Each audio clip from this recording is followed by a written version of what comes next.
Good afternoon, everyone. Good afternoon, everyone. Good afternoon, and welcome back to a. Let me just check if I'm recording this. Yes, I am. To another Porsche Cool podcast. Once again, that's Steve in the background. We're doing this by Zoom. I did have one comment which I passed on to Steve. I forget the guy's name. Very friendly guy. You'll know who you are if you're listening to this again. Saying that the sound wasn't very good and get Steve a new microphone.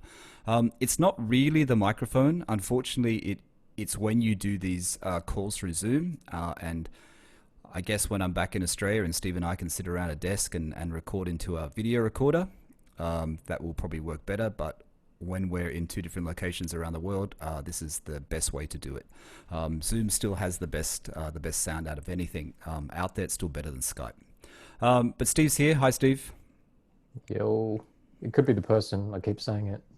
I You need mumble to, you and need I to low speak talk. into the microphone. No, but my voice in the last one was actually peaking too high, so I've actually turned my microphone down a little bit. Apparently, you're supposed to give yourself. I'm doing it in the camera now, but apparently, you're supposed to give yourself a fist difference, I'm not between nice. the microphone and your face. Apparently, Let's not talk about fisting. yeah, I know it's not that sort of show. Uh, Okay, so where are we? So this is the Portugal podcast. My name is Michael Barth. Steve is a part of this podcast now. He's been on, I think this might be the fifth or sixth episode actually, around about that. But basically this Sick of it podcast, not yet. Everyone likes you actually. People like you. I had yet? a funny comment the other day. I don't know what someone They said. won't. They don't There's know some what they're funny talking about. comments. People leave comments on Instagram and they leave DMs or they leave comments on the YouTube channel. The YouTube channel, which is Michael Barth, it's not under Porsche Cool. So if you haven't been to that YouTube channel, you should go to it, correct, Steve? And you should subscribe. You should like and subscribe. That's what people say. Okay. So we also have the Porsche Cooled Instagram, which is just Porsche Cooled, one word. So have a look at that. Lots of pictures of great Porsches. And what else? This podcast, as I keep saying, if you listen to it on Spotify, you can also listen to it on Apple. You can listen to it on every platform. It's basically on Apple Podcasts and everywhere else. There is no place that you will not find it. It is everywhere. Except SoundCloud. It's not on SoundCloud. Actually, that's probably the one place. Because SoundCloud make me pay. Everywhere except SoundCloud want me to pay an extra fee, and I can't pay any more fees. I pay too many subscriptions every month for all these iClouds and Podbeans and all these things. It just adds up. You know what it's like. Seriously, my subscriptions per month. I think I pay like $200 Australian dollars a month at the moment just for like subscriptions with Whoa. Dropbox, and Apple Music and iCloud storage and Google storage and like honestly, it's getting out of control. I was looking at it the other day, thinking, how did I get to be so much per month just for digital stuff? You can buy yourself some more stickers or ding dong, whatever it is. Actually, and I'll do a shout out to Nick, and Nick knows who I'm talking about. Nick got his stickers delivered today. He posted a picture on his Instagram, Mhm. and he got the Hoya ones as well. But see, I bought the stickers, and this is the thing that I was worried about, Steve, when I was telling you. I bought the stickers. I didn't buy the ones that are the lick and stick or the ones that go on the inside of the glass. I noticed on Nick's picture he had the ones that go on the inside of the glass. So I thought, maybe I should try the ones that go on the inside of the glass because the ones I bought the other day are on Oh, just okay. normal stickers. So I bought the Hoya one, like what Nick bought. I also Yeah. bought the other one which I saw, which I missed, which is a really good one, which is the solar symbol, which is on Steve McQueen's helmet when he raced at Le Mans, which is actually Mhm. I think it was his film production company. Yep. So I bought one of those because it's a really nice graphic, and that's also Mhm. an inside sticker. Mhm. I give one to you as well, Steve. Thanks. I bought one of those, and I bought some more Martini stickers. I bought the little Martini stickers that he had as well at I Say Ding Dong. I Say Mhm. Ding Dong. So I bought I bought a Martini one as well. I just bought 3 stickers. That's all. It was only £10. It's very cheap, £1 for delivery. Speaking about purchases, have you bought anything this week? No, I have not. Hello You to my have wife, if she can hear me. I have so not. you haven't. So I bought No. a Porsche book as well. I bought another Porsche book. And I only bought it because of that trick that Amazon always does where you have it sitting in your cart. And I always check my cart to see what I've forgotten about, things that I put in there. and Hmm. it was Amazon UK, and it's the Porsche Milestones book. It's got a bright green color, which I wasn't a big fan of. Lime green cover. It's called Porsche Milestones. I'm Um, not familiar. not familiar? Apparently, No. it's quite a good book. So it's usually 45 quid, and it was down to 18 pounds. Somehow they did one of those things where they reduce it temporarily or whatever that Amazon in the UK always seem to do. So I bought that as well yesterday. Um, and that's all I I bought. So I used to bought buy some. tons of those sorts of books and everything, but I just sort of stopped because I never, it's not, half of them are still in their kind of plastic wrapping. I just never actually kind of, I never did anything with it. So, and they're quite dear once you start kind of piling them all up. Yeah, I know, but if you look at some of the ones you have now, Steve, and you Mm. probably check on Amazon or the publisher, and they're probably out of publication. This is the thing. A Yeah. lot of these books, they they go out of publication, and the price goes crazy. Um, there's two books. If we're going to talk about books, actually, I'll talk about another book. There's two books that I want at the moment. Hmm. Actually, yeah, two books. I'm talking Porsche books, not Rolex books, because there's a few Rolex books that I want as well. But the Porsche book that I want is Porsche RS. Have you seen that one? Or Nope. RS Porsche? No idea. It's a European publisher, and it's a really, really Hmm. nice book. And that's another one which was sold out for a while, and then I saw it came up on Amazon, and it was crazy amount of money, like insane amount of money. Um, but then I found another seller, and it's actually not that expensive. It's only like £80 or something. So I want to get that one. 80 Uh, pounds, that's dear to me. I reckon £80? it is, but anyway. Yeah. Yeah. Well, the pinnacle though, the pinnacle is the rough, rough book, the rough Porsche, rough RUF, rough Roof. roof, roof, rough, the Roof. rough book. Now, rough. Have you seen the rough book? Roof No. book. Okay, No. Roof have these books. They have two books, and one is a limited edition, which has a Pepita cover.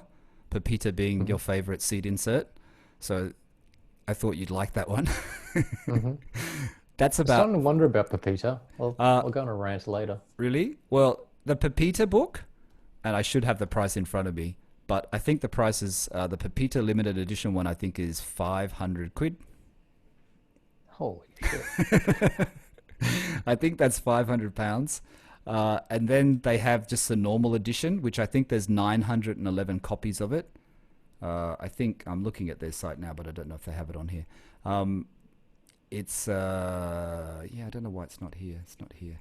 But I think the Pepita one is this really super limited edition, and that's about £500, and then the other one's about £200. But that's a good book to Yikes. get. I would actually like to get that book. So what else? That's it. Books. That's all I bought. I haven't got my leather parts yet. I'm still waiting. They're still in progress. I think I haven't had an They update look about. good.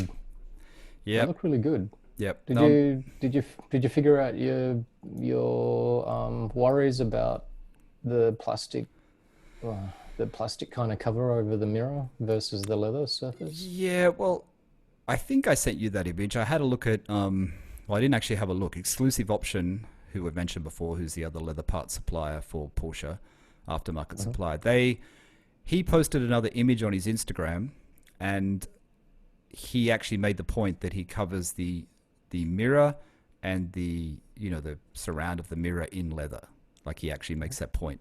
So I'm not sure how he does it. I did ask that question of the guy in the UK, Design Hmm. LS. I did ask him that question. I don't know, last week wasn't it? Before last week's podcast, so a week ago.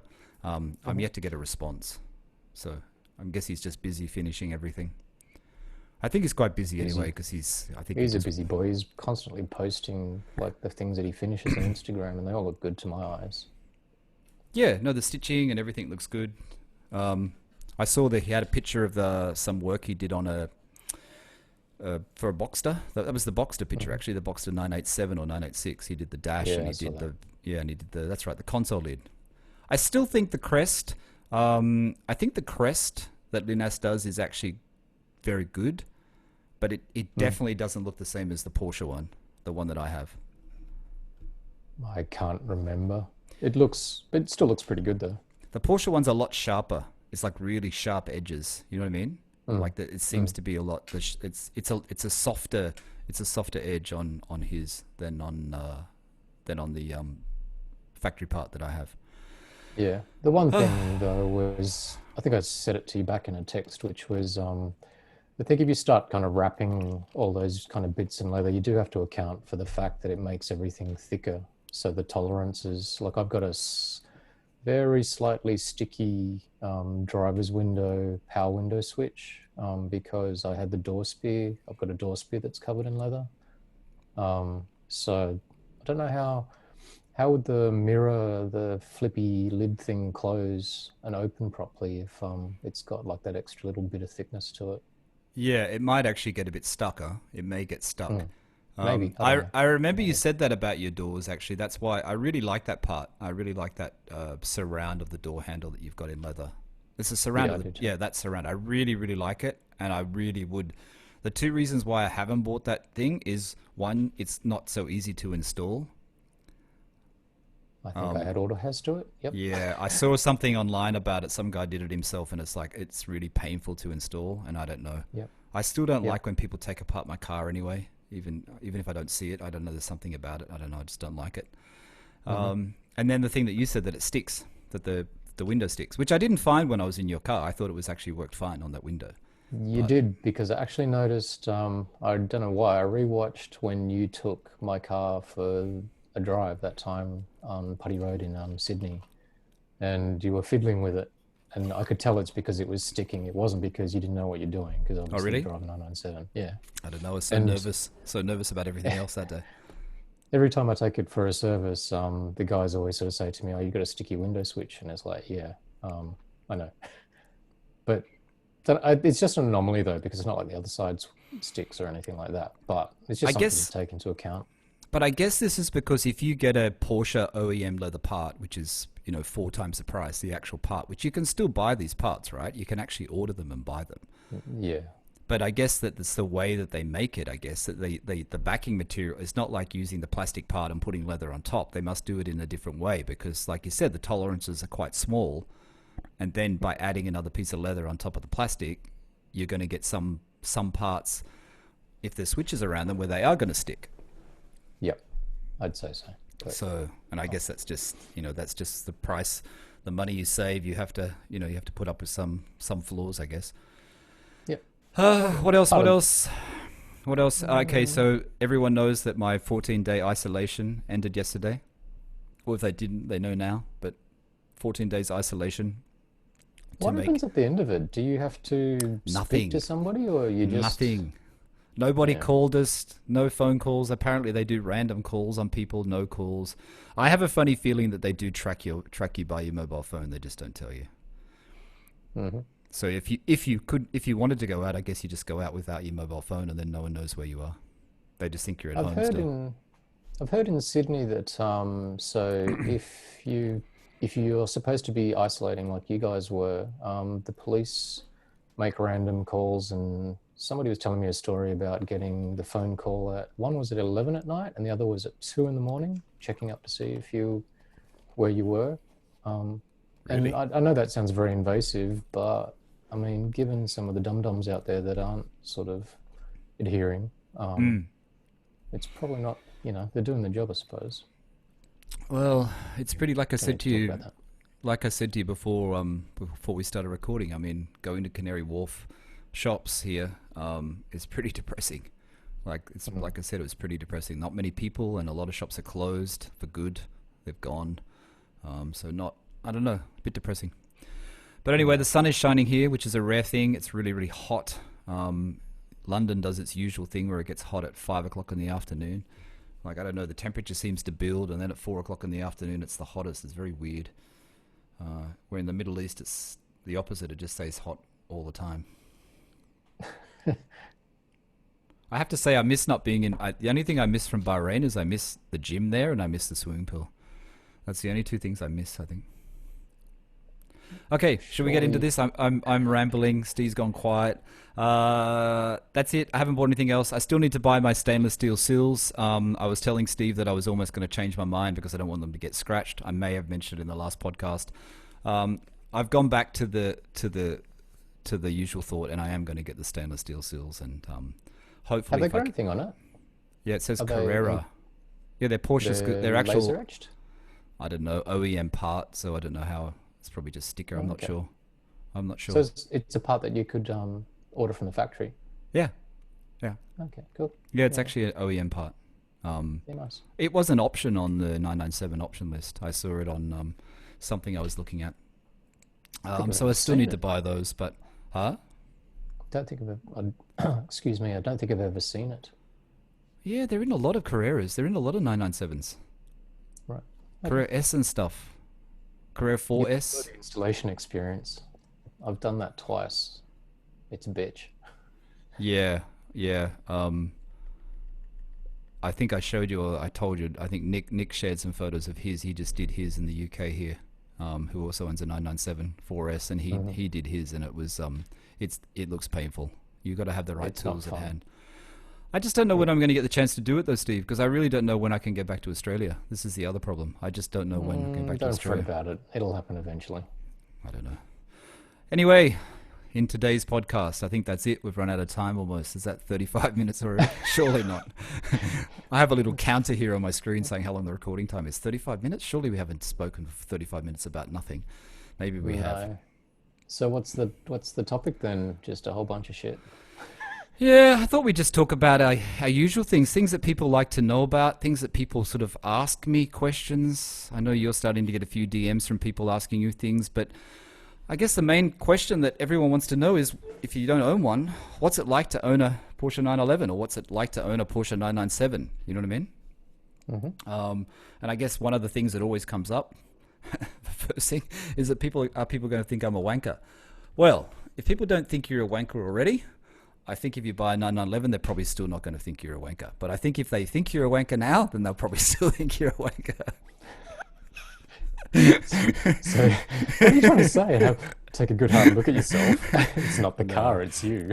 No, no. But I think that's. I'm sure everyone knows what wanker means. But I don't know. Perceptions of Porsche drivers. Hmm. In my experience, and I have to say this, in my experience, since I've owned my 911, I actually find that people are nicer to me on the road than when I was driving my Audi. Nicer. Okay. I feel That's like really cool. more people let me in. Like, more people wait for me if I'm coming out of a park. If I'm going to do a reverse park in, the inner city of Sydney, people used to like beep you because you're doing a reverse park with your indicator on, but people just think that you shouldn't be doing one. In the Hmm. 911, people don't seem to be they don't seem to be as aggressive. It feels like people aren't as aggressive, which I thought would be the exact opposite. But for me, it's actually been different. You know what I mean? Oh, okay. Yeah, cool. So you've never parked you probably rarely park your car on the side of the street, but you've never parked your car on the side of the street, gone off somewhere and come back and then discovered somebody's spat on your windscreen?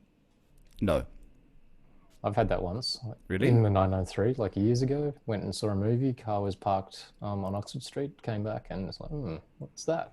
That's not very pleasant. I guess of all the things to happen though, that's probably the best thing to happen, right? Yeah, yeah, yeah. It's like basically kind of whatever. You just wash it off. But I'm interested. Like, I kind of agree. I don't think there's that much kind of a shift.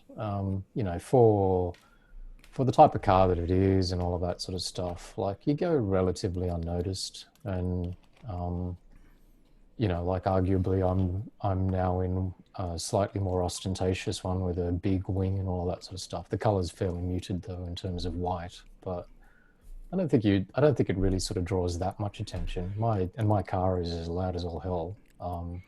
But I still don't think, in terms of kind of getting that noticed by pretty much anybody. I have no idea what they think of me. They probably think I'm a tool, but I don't know, so it doesn't matter.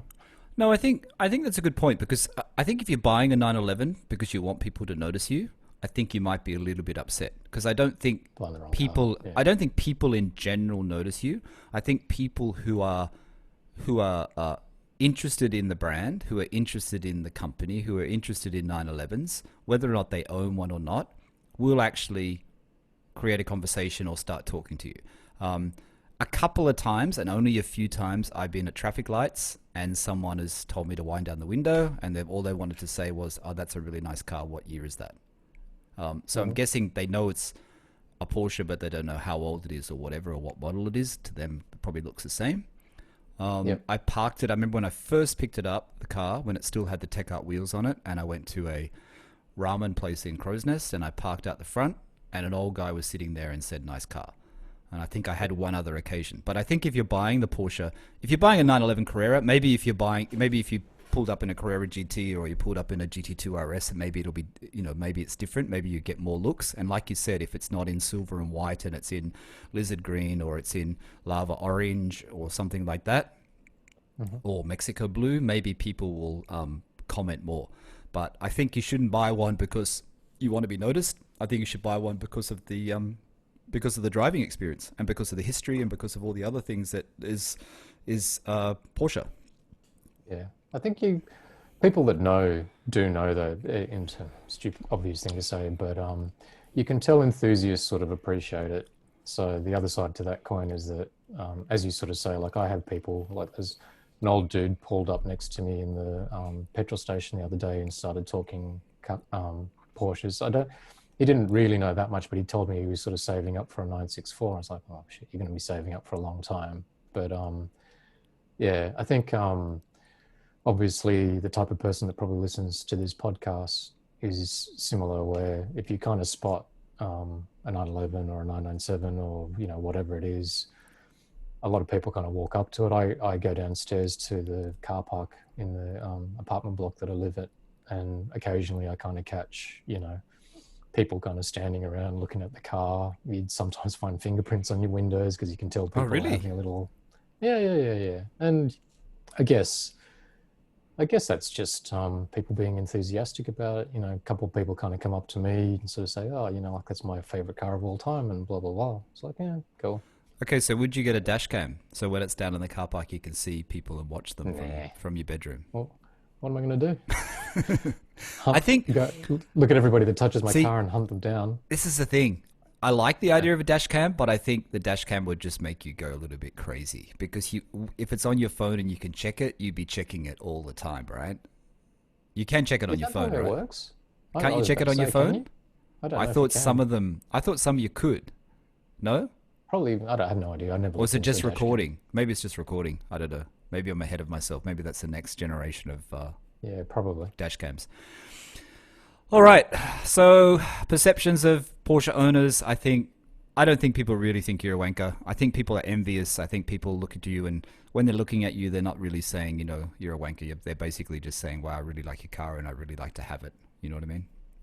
But I think, let's face it too, like Porsches are a lot more prolific, since they started making Boxsters and Cayennes and Macans and all of that sort of stuff. They make them in much large numbers, and that's deliberate. It's a business, so therefore it's a lot more accessible. There's a lot more people in the brand, so it's nowhere near as exclusive. Plus, whatever that statistic is about the number of 911s on the road that have survived, basically. There's a lot of people that own them. It's not it's not as rare as kind of driving a Ferrari or a Lambo or something like that. Yeah, I think people think there are a lot of 911s because, like you said, because of the fact that there are 75% or whatever that figure is of old ones still on the road, or people have restored or kept or whatever. So I think it appears that there's more. But when you look at the sales figures and you see the sales figures of a 911, they're very minimal compared to that of a Cayenne or a Macan or Sure.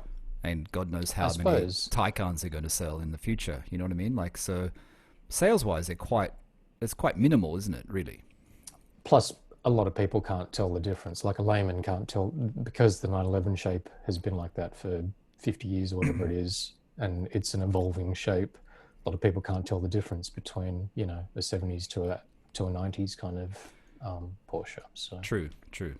But the one good thing about Porsche is when you go to I guess if you're going to a Cars and Coffee or a drive meet, I mean, all the people there are Porsche owners, or they're Porsche owners or Porsche drivers or Porsche enthusiasts who with other people that own cars. So, I mean, you obviously get a lot more appreciation when you're at those things, even if you only have a basic Carrera, because people are interested in the details more. So they're interested in the little fine details, the things that you've done to the car, all those things that we love that create conversation when we're talking to other Porsche owners. So that's always a good thing. That's always a fun thing. Yeah. I mean, you Yeah. remember that long time ago we went to a Auto House Hamilton Cars and Coffee when I had the car. I think the only one I've been to in the car actually, at Palm Beach. And even at Yep. that one, the guy was. I had someone ask me about the Fister exhaust. I had someone ask me about the color of the wheels, what the wheel color was. You know, so Yeah, those things I should kind of go more. you should. Grant always used to sort of say to me, "Yeah, I don't know, just maybe with baby and stuff like that, and life Yeah, in but general, it kind of gets people that busy." have But babies still go to these things. yeah, yes, I realise. You just duck out. I You find just duck. that Hmm. the drives are particularly enjoyable, like the kind of convoy drives. There's something about driving in convoy which just sort of means that you're sort of tooling around with other people around you as opposed to just kind of, you know, Yeah, going up the coast by yourself. I have no idea why that seems like that much more fun. Maybe it's just yeah. sort of following somebody or Yeah, the one I went with a few years ago, and because there's so many 911s and there's so many different types of 911s, and you're in this big convoy, it yeah. does feel special, doesn't it? It really does feel like something else. Yeah, it is good. Maybe I should join a motorcycle gang. Yeah, we should start our own cars and coffee. No, it's Um, just you and me. yeah, I don't know, just an idea. That's what people are doing, aren't they? They're creating their Yeah. own things. Okay, so what's it like to own a Porsche 911? Are we getting off track? Perceptions, Yeah. expectations? I think that's pretty much what we were Did talking it about meet your just then. expectations? Can you remember? It's too long for me because Yeah, I think so can you remember the feeling of what you thought that it might be like versus the did it actually mm, live up to the expectations?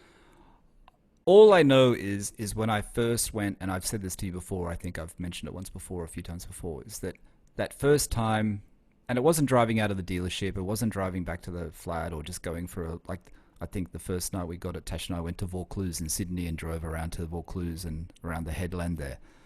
It Hmm. didn't. It felt good because you're in your 911 and it felt good. But the first time is when we went to the Royal National Park, which was very soon after I first picked up the car, and Yep. feeling the weight of the car, feeling how the car handles so differently to what I'd owned previously. You know what I mean? Cool. Like how it went around a corner, and this is even when it still had the 20-inch tech arts, which it felt much better when it was off the 20-inch tech arts. Um, you know what I mean? It's just that transfer of weight that when you go into the corner, like you said, the braking before the corner and then taking through the corner, and it's just that feeling. You know what I mean? And I think until you've owned one, until you've done that a few times, it's like, and also the acceleration. Hmm. Even though mine's a Carrera and it's not as fast as yours, there's still enough acceleration there to get you excited. And that was, that first drive without a Fister exhaust, with the wrong size wheels on the car, in my opinion. Um, Yep. it still felt fantastic. And then when the exhaust was put on, and then the wheels went back to the OEM Porsche lobster wheel wheels.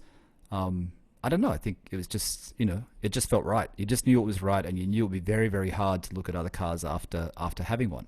Um, So, do you think in your 997, is it like can you tell the difference that it's rear engined? I think so. Yeah, I Yeah. think so. I think you can feel it. Natasha says she can feel it Hmm. as a passenger. She said it feels different. Like she could feel it, that the engine being in the back, she could feel it. I'm only asking that because I haven't sort of driven like mm, like I've been in 911s for that long. I'm just so used to it, and I suppose like the more mod well the more that they kind of evolve the car, they're obviously kind of countering that whole sort of feeling of the weight, the pendulum effect at the rear, and the sort of bobbing nose at the front because there's less weight and all of that type of stuff. So they keep sort of, when you read like what journos sort of say, the whole rear engine feeling kind of is falling away a little bit. And a 997 is arguably sort of like, somewhere in the middle, like still has traits of the kind of old 911 sort of engineering, but still has a bit of a modern feel. Um, Yeah. I think that's weird though, isn't it? Because I remember when the 997 came out, and I remember my office that was in Surrey Hills, and there was someone who bought a brand new one. They bought a Carrera, the same as what I've got. They bought a silver Carrera, and yep. it used to park in the street. And I'm thinking, man, if I had the Porsche 911, I would not park it in the street ever. I remember Yep. thinking that every time I'd walk past it. You know what I Yep. mean? And thinking at the time that it was like quite modern. And it's weird though, when you and I find this when I get in my car. Like you get into the car and you think, okay, compared to an air cooled, it's modern, but really, it's still quite simple. You know what I mean? It's still a very basic, simple car inside. Yep. It really is about the driving experience. It's not really about anything else. The only downside to the whole interior really is the PCM unit, and maybe it just didn't age very well. I mean, I don't know what the designers were doing, but it hasn't really aged that well. Let's be honest. I don't think any of them do. Yeah, and when you see 997s or GT3s, usually where they've only got the radio, the CDR, whatever that radio is, when they've only got that spec and they don't have the PCM with the phone dials down the side like we have, or like you used to have before you changed yours. But it looks so much cleaner. You know what I mean? Even though that Volcano Grey is still a bit, is a bit doggy, but it still looks a lot cleaner without the navigation. But I think that's the thing, when cars age. Is this what happens when cars age? You look back at them, and I know it's a 15-year-old car almost, but it's quite simplistic. It's quite a simple car, really. Sure, there's like electric windows and electric seats, but it's still quite, at its core, quite a simple sports car. Which is part of the beauty of it. Yeah. Yeah. So, what else? So what was that? That's a driving experience. That was the driving experience. So what have we covered? I guess this is like a buyer's guide to a Porsche 911, but I think we're speaking to the converted, because I think everyone, like you said, who listens to this podcast, most people have a Porsche already. Maybe they don't. Maybe they don't. Maybe they've owned one in the past, or maybe they want to buy one. But so it's kind of like perceptions and expectations. I mean, your expectations obviously grew over time because you had the 964 and then the 993, and they were both Carreras, or Carrera 4 and the 964, and then Carrera and the 993. And then you went straight to a GT3. So you basically jumped every model line. You didn't get a S, you didn't get a GTS, you didn't get anything in between. You just went straight to the GT3. Yeah, and there's I guess I probably built that up quite a bit as like. That's because you have lots of money. That's why you got straight to the GT3. Yeah, no, I have lots of debt, which is negative money. No, what was I going to say? The expectation in terms of kind of going from the 993 to the GT3 was pretty massive. I pretty much had in my brain that there's no way the 993 was supposed to be car for life. And I had always sort of said to myself, like, I'm not getting out of it. Then I'd sort of convinced myself that I'd never get out of it unless I got myself into a GT3. I'd never really driven one, and then, first time I kind of got in one, or then when I drove my car and got used to it, I'd argue that there's a pretty massive difference again. Like there's, in terms of not the look and all of that sort of stuff, but the actual kind of drive. I suspect a lot of that kind of goes down to tires, definitely. Stickier tires, the sort of setup. It just feels a lot kind of grippier around a corner. You can drive a lot quicker around a corner than I ever could have in the other two cars. Right. Engine noise. So yeah, it definitely kind of lives up to the expectations, and it kind of gets better. I was sort of curious about the traits of a 911. I think they're still prevalent in a 997 in terms of, like you sort of said, the way that you drive it is quite different. In terms of 997, to me, still does have that slightly lighter front end. The whole kind of notion of you're supposed to brake in a straight line as you're kind of going into the corner, then you accelerate kind of harder, kind of coming out of it. Even for like amateur idiots like us. But you do that very well, mate. Huh? It's very hard to keep up with you. I'd probably argue that they're the tires. And it's funny because I reckon when you kind of get it wrong too. Because if you kind of botch it all up and you kind of go into the corner way too quick, then all of a sudden you're just like trying to scrub speed off like really, really heavily rather than sort of flowing through the corners. But like, I sound like a complete tool, but it's rewarding when you get it right. And admittedly, you feel more pressure to kind of try to drive the thing properly when you're driving, a GT3 kind of thing. God knows what people really think of if they... It's actually why... Sorry, yeah, you go. No, but I think that's what's great about the GT3 is that you can, and you did it for a while there. You can drive it every day, right? It's it's a beast when you want it to be, but you can actually drive it every day. I mean, you don't want to because Yes, of you can. depreciation and miles and all that stuff and extra servicing costs. But really, the cost is probably not that much because it's still a reasonably comfortable car, even with the lightweight buckets, to drive on a regular basis. Yeah, it's so yes, it's definitely durable enough in terms of the quality of it. It does, I don't think just because you drive it every day means that, things fall apart and stuff like that. They're built to last. The practical sort of side of it, which probably something we could sort of touch on. My car's obviously less practical, mainly because it's got a roll cage in the back, so and fixed bucket seats, so you can't recline them. So you can shove things behind the seats, but for example, if you go for a trip, a supermarket trip, you've kind of got to take your little bag and wedge it between the space between the two seats and Mm, then just mm. sort of needle it through the back. You can't try to shove it from the door opening side. It's impossible. The boots, the frunk is big enough to kind of fit stuff, but it heats up. So you Yeah, don't want to be driving a tub of ice cream home in summer. that's the thing, when I go to the supermarket, I tend to put things, and I usually go by myself, and I Hmm. tend to put things in the back seat. Like I'll put Hmm. them in the back floor of the back seat, or I'll put them on the passenger's floor. I don't. I put some things in the front, but like you said, the heat in the front, especially in summer, and if you're going a reasonable distance, it gets very hot. Yeah, And I think it does. that's the only problem when you're carrying foodstuffs you have to be aware of that. A very practical pointer that we're giving in this podcast, but it is actually something that people probably don't even think about. But it does get very, very hot. Um, Yeah. You but can't go for a trip to IKEA, like put it that way. Not I don't know if you did in your car, but like I pretty no, much know it's a waste of time. I try not to go to IKEA at all, except in Bahrain, where we were going there all the time. Um, Yeah. I have to say, I really did understand the benefit of having an SUV when we first moved to Bahrain last year. When at the Hmm. time I was given an Audi Q7, the previous model Q7 to drive, and we were Hmm. buying tables, 2.5 meter tables, like Yeah. so much stuff, and it just fits. Like even this tabletop, I thought there's no way. I said Tasha's not going to fit, and it's like it had heaps of room. It's like there's so much room. You know what I Yeah. mean? And that's the thing with the 911. You can't go and buy things like that. You just can't.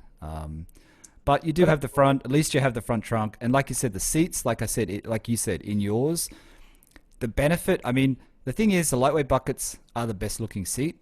Um, but as you know, the ones in the 991.1 and point 2, the ones that look like the Mhm. lightweight buckets but have got the closed ends and they fold down, right? Oh, the reclining ones. Yeah. Yeah, so you can at least tilt them and you can at least sort of get better access. Some people say they're better. I have read reports that some people say those seats aren't as comfortable. The lightweight buckets are still more comfortable than that shape. There's something weird about the top Yeah. part of that seat. There's something how the seat's cut. It's not high enough, and some people, if you're a certain height, it's actually quite uncomfortable. Just go back to tires again for a second. Actually, I read something Mm. yesterday. Somebody said that they put Pilot Sport 4Ss on their 911. I think it was a Yep. 997. I don't know where I saw the post. I can't remember now. And then they said that they couldn't wait to get them off because before that they had the Pilot Sport 2s, the original spec by Porsche tire, the one that I have, right? Yep. Pilot Yep. Sport Yep. 2s, which are, I think are up to N2s. I think they're up to generation N2. Um, Yep. and they said they couldn't wait to get the 4Ss off and put the PS2s back on. That's That the interesting. I've car actually never drove that heard. the car actually drove better on the tire that was actually specified. And I remember when I got my tires, I had a lot of questions on YouTube that people were Okay. saying, "How come he didn't go for the 4S?"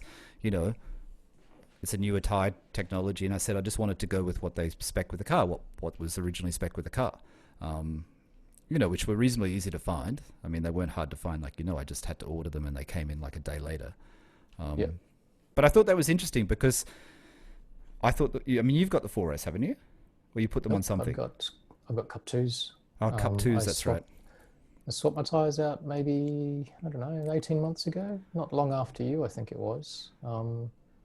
And I had the slightly different conundrum. It's like, oh, okay, so it's a GT3. Do you just kind of go for the all-out performance thing? Cup 2s apparently were better in the wet than the Cup 1s. So I put Cup 2s on it, which have been unreal. Like they're so, in the dry, they're amazing. But I must admit, I kind of feel a little bit sort of funny about sort of driving around in heavy rain because I'm a bit worried about standing water um, Because and they need heat, aquaplaning. right? Is that why the Cup 2 is so susceptible to wet weather? Because they need to they can't keep the No, heat because in the there's got tire? no grooves in it. Oh, really? There's no water means no heat anyway. It'll be there's very little kind of tread on it, so it doesn't clear the water. It was funny because I've got two sets of wheels, and I was thinking of putting a set of 4Ss on the other wheels. Right. Maybe you And shouldn't. all Maybe I've the Cups are still better on a GT3.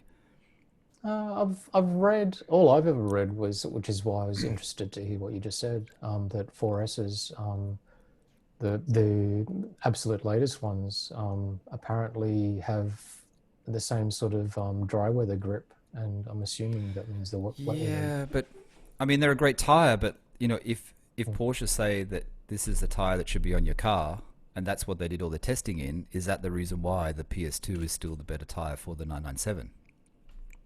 Even though it's such an old tire Um, now, but it's an old tire, but they still update it, right? Because I think they're actually at N3 now, aren't they? I think mine when I bought mine, and this is a couple of years ago now, mine were N2s, so that number means the revision number, I think, or something like that. I so I don't know what the difference is between the different generations of N, but I'd say that personally, that the old, you're talking about a PS2 versus say like a PS4. Yeah. The PS2 is still sort of like a pretty old design. If it was me, I'd be kind of going for because I think tire technology moves so quickly. When you, I'm no expert. Whenever you sort of listen to whatever all the kind of car journals sort of say, like I think so much of the progress is actually made in the tire design and the tire compounds. Mm. So But it, there's a YouTube channel. I can't remember what it's called. There's a guy in the UK that does it um, quite sort of thoroughly, and I find it sort of relatively interesting. But I must admit, how much of that can I really feel as a layman? That I'm not a track yeah. driver or whatever. Could I really feel the difference between a Cup Two, as an example, the Cup Twos on my car on dry weather on a Sydney sort of street driving enthusiastically versus a PS4 or an old PS2? I have Mm. no idea. I reckon I doubt it. Yeah. These are all Michelin tires. I don't know if we mentioned the brand. People might not know what we're talking about. I'm sure everyone does, but they're Michelin tires. Mm. But this all impacts the driving experience. When you're buying a 911, if you've got shitty tires on your car, if you've got Kumos or something like that on your car, or some cheap Dunlop tire on your car, it's all going to Mm. impact the experience, right? I saw a car for sale the other day. I saw a I was looking at Boxsters for sale, Boxster S Yep. 986, and there was a good one that came up, but I think the tires weren't so great on it. So I was thinking, oh, that's another couple of grand to change tires over. But I reckon it's always a bit of a giveaway when you're looking at used cars people save in money. People save money. Porsches. Mm. Yeah, you can tell when somebody's maybe not quite as enthusiastic when there are mismatched tires. Yeah, yeah, true. But anyway, But it's part of the driving experience. It's part of what makes a Porsche, feel special as well. The tires are important, obviously, because the tires are so wide as well at the back. I mean, you got big tires on most models. yeah, yeah, Um, yeah. what else? Driving experience. So we touched on this in the previous episode, and I think you just talked about it a bit then. I mean, air cooled. The thing you notice when you get in an air cooled 911, if you haven't been in one before, is the smell. The leather smells different. Maybe the way they used to process leather years ago, the tanning of the leather is different, but they definitely smell different. They smell different due to the leather. They smell different because you can smell the oil, you can smell the petrol or whatever it is in the cabin. The oil and the petrol mixture. It's really distinctive, really cool. Yeah, and it feels like But there's less obviously they're not sound. water cooled. But don't you think there's less sound deadening in the old ones as well? They feel like there's less sound deadening to me. Don't know if it's less. The car just feels so much more solid. The sound of that, the door closing is the biggest thing. Yeah. It has such an air of kind of solidity, and I think everything was screwed together rather than using the kind of plastic clips and all of that type of thing. which is something I miss, I must admit. Like a 997 is screwed together really, really nicely, but you still can't compare it to one of the old air-cooled cars. And even There's just sitting in a something night, about it feels like it's last forever, basically. yeah, yeah. And even sitting in a 993, going from a 993 and then back into a 997, you feel the 993 is a lot smaller. Yes. Yeah, yeah, You yeah. notice it. It is a I lot think smaller. probably maybe one of the other really sort of noticeable and really unique things about a 911 is your relationship with the windscreen. Like it's got a very the windscreen, the sort of design of it is the windscreen's more upright and it's a lot closer to your face, Mm, mm. sort of thing. So I find when I jump into a normal car, just the real estate in terms of the plastic dash in front of you is much longer. The windscreen's further away. So it always feels really odd now, kind of sitting in another car because the way that you're kind of seated in the cockpit is so much different to a 911. It's really clever when you think about the actual kind of design of it. The visibility of it is really, amazing. Yeah, yeah, true, Just the true. way that you kind of sit in the thing. Yeah, and the 911 to reverse and things like that. That was the other thing I found, which is quite easy. It's quite easy to see. You know what I mean? It's a lot easier to see than I thought it would be. Yeah, yeah. Your car has I mean, yours reverse is different sensors. because you see that it has three sensors, factory sensors. Yeah, and mine's got aftermarket, which I hate. But Yeah, so the then factory to sensors are almost invisible. You know that? They're almost yeah, invisible. They're very cool.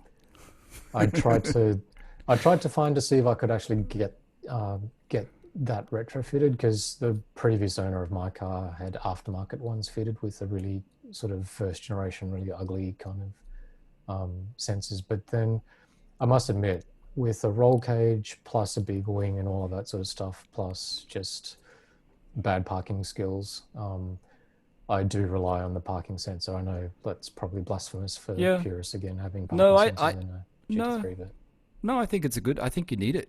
I think you need it. yeah. I don't need cameras and stuff like that. I don't need rear vision cameras and that sort of thing. For me, as long as I've got the sensor, I've been using this. I've had the sensor on the last. Both the Audis had sensors on them, so I'm used to that sensor and the sound, and you get used to it. And that's all I really need. I don't need to see what's behind me. In fact, when I was driving the car in Bahrain and it had the cameras, I found it harder to park. For me, it was more It's more distracting. distracting. It's very distracting. Yeah, yeah. So I'd rather not have it at all. I just like the sensors. That's enough. So where else? So we touched on driving experience. We touched on expectations, perceptions. What else about owning a 911? I guess the other thing is practicality, which is kind of like we kind of touched on it a little bit. You can, in my opinion, you can easily daily a 911 Yeah. for sure. And there's probably one curious thing I read on just a forum. I think it was a Piston Heads forum. There is a downside to driving your 911 daily, which is it becomes less special. I thought it was a really interesting Yeah. point of view. Good point. People were talking about whether or not whether you can daily a 997. It's like, yeah, for sure. From a practical point of view, if you kind of have to commute in like heavy traffic, or you got to go long distances down a freeway if you live far away from your workplace, from a practical sense, easily you can. But a couple of people raised something which I thought was really interesting, which is if you do that, though, be mindful of the fact that you become so accustomed to it that you make driving in 911 less special. And it's like, oh yeah, that makes absolute sense, because the more you drive it, like that feeling of acceleration, for example, like you jump in your car, you get used to it, and then all of a sudden you get so used to the power, it doesn't feel fast anymore. Yeah. Yeah. Same principle, which is if you drive it too much, then you lose a little bit of the sense of occasion of driving it. Yeah, that's a good point. I mean, because you really do, when you take it out on the weekend or you take it out, Mm. when however often you drive it or you go on a special drive for a day or something, you're right. Yeah, It makes it more of an occasion. You really do feel, happy. You know what I mean? So God knows maybe what it that's must be like to be you. Like you don't get to drive your car. You sometimes go months between driving yeah, it, and so I it think must that's feel super special driving it again. it does. It does. And like I've said to you before, excuse me, the first time I get into the car after I've been away Mm. and the first drive, it's just like it does. It makes me smile. But honestly, even in Sydney, I get up and I go to the supermarket early in the morning in Redfern, and Yep. I just go to Redfern and I drive it. and and it makes me happy just driving it to the supermarket. You know what I mean? Mm. Like, Yeah, and then yeah, you walk back and you see the car and you look at it and you think, oh, it looks good. You know what I mean? And then you see a few little yeah, chips that you've got, and it's like, does it really matter that much? Probably not. Every time I yeah. put my things in the trunk, I always look at the little few stone chips and think, but it doesn't matter because and then you No. drive it and it's great. And then when I drive up the coast and I see my family, when we go for a drive, it's like, it's a fun hour and a half just driving, up the coast. You know what I mean? It's Yeah, enjoyable. It's enjoyable. yeah. It's not so enjoyable when you're really heavy traffic, but I don't think any manual car is enjoyable in heavy traffic. Um, because you really want to get out of It's it. I find my leg gets sore. I actually do have to. I do think, and my clutch is not that doesn't is not as heavy as yours, I guess. But I find that if it's stop and start traffic all the time, it's like painful. I find it's really unenjoyable. it's funny that one. A lot of people, when you read about different people's different perceptions of GT3 as a daily, the clutch is heavy. Like it's heavy compared to pretty much everything I've driven, including 964 and 993. But I still think you can daily it in traffic if you really want to. You somehow just become accustomed to it. So like it's definitely possible. Whether or not you want to do it is It's another just the thing. wear on the car, I guess. How quickly will your clutch wear out? Yeah, don't know. My clutch. I had my Pedal, clutch replaced. pedal to the I floor, had my right? clutch replaced at about 70,000, but that's because it had the what do you call it? The water lines. I can't remember. I've Oh, lost my train of right. thought. When you had But they that had to, pinned, they yeah, had they to had be to drop the pinned. engine. Yeah, That's that's it. right. They had W- to drop the engine anyway. So it's like, okay, so while you're in there, have Maybe a we'll look at the talk about. clutch. Maybe that's a good one to talk about. Actually, maybe we'll talk. We'll have a podcast where we just touch on for. You can just talk about GT3 maintenance issues, so people know if they're Mhm. thinking about buying a GT3, like the key things that are the things that happen, Yeah, like the sure. pinning of the coolant lines, which you had to do, which your That's it. car didn't Cool. have, and it failed. Yep. You know what I mean? Yep. And other things, other key service things. Maybe that's a good one. We should remember that one, Steve. Have to write that one down. Yeah, I sure. think that would be a good Sure, sure. episode because I know there's people out there, a lot of people dreaming of GT3s like me, and sometimes it's really painful to go through hundreds of pages of forums on Renlist just to find the information you want, even though it's a great resource. So maybe we should talk about that in a upcoming episode. Yeah, yeah, yeah. No worries. Um, But the clutch is heavy. It definitely is heavy. I can see why some people kind of complain about it. But I think on the other side of that coin, if you're more like me, which is I think you just become used to it. Any car, same thing. Any car I jump into now and I drive, which is a manual, um, everything feels unbelievably light, and it feels like there's nothing there. yeah, And I'm not a big, yeah, strong kind of person at yeah. The all. clutches are really light, aren't they? The clutches feel Yeah, really odd. Yeah, yeah, over it's assisted the kind of take thing. and everything on the clutch. It's completely different. So I guess if someone got in, I mean, my brothers have never driven my car. I've said Hmm. you can drive it. They don't want to drive it, right? Like Why? I keep offering to my brothers. I keep saying to Tony, take it for a drive. Just go for a drive. We'll go for a drive now. No, no, no. I just want to drive it. Hmm. Just to experience it. Because if you haven't experienced it, I remember when my brother bought a Subaru, Forester, or whatever the fast one was. He bought a Yep. second hand one, and it was a Yep. piece of crap. Really, it was like the worst car he bought. But I Howdy, your remember brother, if you're out there. I went on. I drove it on the straight stretch of road, and it was so fast. Like it was really fast. I thought, oh, this is why Mhm. people buy Subarus because they feel Mm, fast. You know what I mean? Like the mm. acceleration.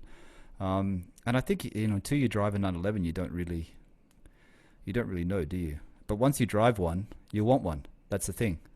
Yeah, there's no going back, There's no going back. unfortunately. Um, so yeah, what's it like to own a Porsche 911? Well, it's fun. It's exciting. It's an experience. As Steve said, do you really want to daily it? Do you really want to take away that joy of Just the that occasion. yeah, that joy of occasion that you have? And I guess, like Steve said, for me, because I'm not always home, or because I'm only driving the car on random occasions, it always does feel like a sense of occasion, and maybe that's why it makes me so happy because it does. If I was driving it every day, I'd probably want to upgrade to something quicker, to another Porsche, to a GTS or a GT3 or a air cooled. Yeah. I still want to get an air cooled. I'm still keen on the 912. I know I didn't mention it last episode, but I'm going to mention it. I'm still keen on the 912, even though it's a Hmm. classic car. But I'm still keen on. I still like the 993, and I did notice that your 993 for some reason it really never lasts that long. It's already sold at Autohouse because it's not up on Oh, has it sold? it's not there on the website yesterday. I got a call from my mates at Autohouse. They rang me to ask me a question about the history of it.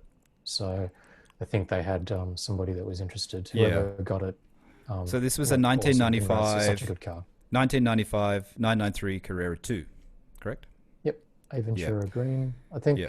um, they said the person had planned, like, apparently the previous owner had plans on trying to kind of put it back to normal, which is something I can understand. Like, it's a bit of a purist thing, but I wouldn't have done that because the No. mods done to that car, even take out the aesthetics, they were all performance improvements, like a better version of Yeah. suspension, blah blah blah. Not to the point of making it sort of undrivable. Yeah. But apparently the new owner is trying to kind of hone it even more, which is sort of the Well, direction it was kind of going in. I mean, like I said, if I would have bought it, and I would have been a great car to buy, I would have just put the wheels back to silver. Or I Yeah, would have bought another same. set of wheels and just kept those ones on the side and did a set of silver wheels.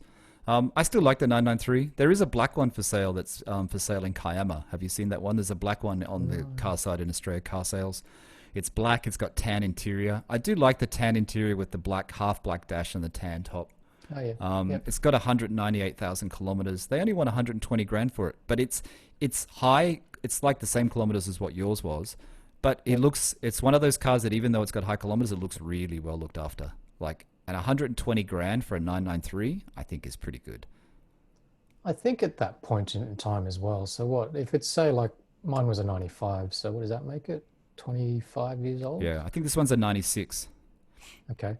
So, like, at that point in time when the car has got that much age on it, it's a bit of a cliche, but I actually think it's true. Like, at that point in time, you shouldn't be buying a car based on mileage as such. No. Like, it's more about maintenance. Because if it's, you actually probably want a car that's sort of driven regularly, sort of had everything kind of done to it, like had a really fussy owner as you've kind of gone along. So whether it's got 20,000 K or 250,000 K, But even Steve, 198,000 kilometers yeah, over 24 years, yeah, right?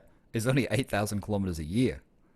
yeah. You know what I It's mean? just, So when I you look think, at it that way, you think 8,000 kilometers a year is nothing, right? 5 to 8,000 is pretty like Porsche, purist almost. It's like you're not driving it that much, are you? yeah, and I think that's where you just kind of get into the thing where your experience of the car is sort of overtaken by your perception of the value of it. Because when you kind of go, oh, it's a low mileage, blah blah blah, the downside to that is you're not enjoying it. And if the car's kind of sat, then possibly there might be sort of more maintenance issues. Yeah, I think you just want to make sure that you're kind of getting into a car that's sort of been well driven but well maintained. And yeah. if it's got high mileage on it, does it really matter? Probably Not not. really. You're Not always not going to have to spend some money, aren't you? So, you just have to Yeah, justify what, budget to what you're going to spend, basically. yeah. For sure, for a 3-year-old car, if it's kind of got like 90,000 K on it, then that's sort of different. But Wow. once you hit a point where your car's like 10, 20 years old, then I would have thought that the sort of way that you weigh it up is slightly different. Yeah. And see, this is the thing, different way of thinking, right? Middle East, these cars that Mm. come up for sale are cheap, like Range Rovers and all these cars are cheap. Yep, And they're cheap because after 3 years, they got 150,000 kilometers on them. Like they yep. drive long distances, they drive to They Saudi, have to. they're Yeah, always driving. So, and they have high kilometers. And these cars sell for nothing after 3 years due to the cost of upkeep in Bahrain and also due to the market, I guess. yeah. I always assumed relatively, like, I have no idea, and there's no grounding for this, but Sydney's quite like a expansive kind of city in terms of to kind of get from the suburbs to the city. So I always thought that like, mileage on cars was relatively high. It's different when you live in the inner city, but like, you have to rack up miles to kind of get around Sydney properly, Yeah, yeah, using your car properly. Anyway, yeah, true. All right, I think I think that's it for today, Steve. What do you think? Yep. I sort of feel like I've mumbled a whole. I think ambition we've I think we've yeah. gone. I think this may be our longest podcast yet. This could be a record-breaking podcast. This is actually number. We're up to In number a bad way? 28. We're actually up to number 28. This is number 28. I think you started at 23. Did you, Steve? Somewhere like that. I have to check back. I I'm have not no sure. idea. Anyway, this is the Portugal podcast. Steve is always here, all the way from Sydney. That's it. There was something I wanted to say. I'm trying to think. Oh, that's right. What I really need, this is directed to all the listeners, of course. What I really need is we really need some help, and the help we need is we just need you to give the podcast a review on Apple Podcast if you can. If you don't want to give it a review and you don't have the time to write a review, just give us a rating. They have a star rating. You just press 1, 2, 3, 4, or 5 stars, and then you just give it a rating if you don't have time to review. But any reviews and ratings we really need just to get seen on Apple Podcasts. That's how these things work. So if you could help us out with that, that would be great. That would be fantastic, won't it, Steve? Yeah, sure. I've not done it myself, but I You haven't done it? You No, should. I'm such a hermit, mate. I don't do should. anything. I'm so You should. non-engaged, non-interactive. I with mean, I anything. probably don't do it to people either, but I should. I should. I think I've done it to one or two. All right, that's it for today. This is a Portugal podcast. Like I said, it's on Apple Podcasts, it's on Google, it's on Spotify, it's on all the main podcast platforms. We do these once a week. I think we're only going to do once a week because we're trying to keep all our... trying to make sure we don't run out of content. We're trying to make sure we don't run out of things to say. And also it's just a timing, but we're going to do... It's just one a week. Last week... Let's do one every year. I'm going to say this because last week the one went up on Monday, and before we go, I just want to say I was going to put this one up on Monday again, but I might put it up tomorrow morning. So if you're listening to this, it will be actually up on Friday. Fridays and Mondays are usually when I put it up, one of the 2 days. But we may put it up because it's Thursday here in Bahrain. Thursday here in London, I might put it up for Friday US time. That's about it for today. See you, Steve. Cool. See you, mate. Have a good All right. weekend. You too. You too. Cheers, Thanks for listening. Bye for now.